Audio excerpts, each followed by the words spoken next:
When the power goes out, most of us expect it to come back on within a few hours, but sometimes major storms cause widespread damage and outages can last longer than expected.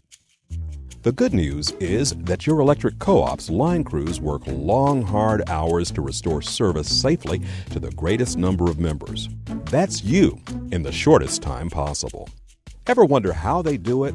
Well, there are 4 steps to restoring power that we should all know about, especially when we find ourselves in the dark.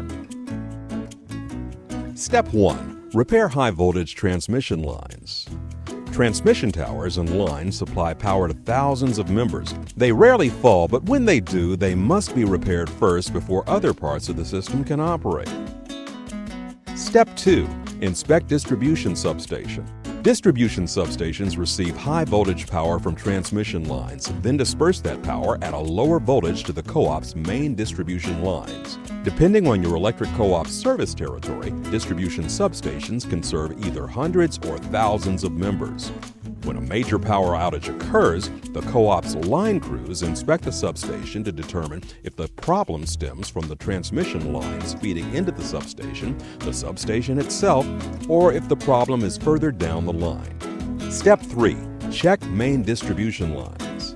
If the problem cannot be isolated at a distribution substation, the main distribution lines are checked first. These lines carry power to large groups of members in your electric co-op's service territory. Step 4. Examine tap lines. If local outages persist, supply lines called tap lines are examined. These lines deliver power to transformers that are either mounted on poles or placed on pads for underground service and can be found outside of homes, businesses, and schools. Occasionally, damage will occur on the service lines between the nearest transformer and your home. Has your neighbor ever had power while yours is out? That is why. When the problem is in the tap lines, co-op line crews will fix outages in an order that will restore service to the greatest number of members at a time.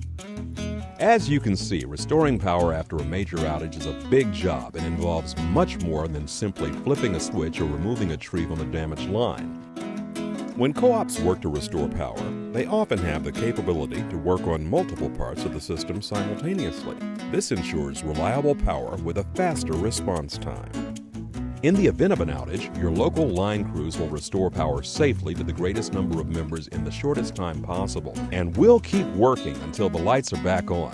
As always, we appreciate your patience and your business.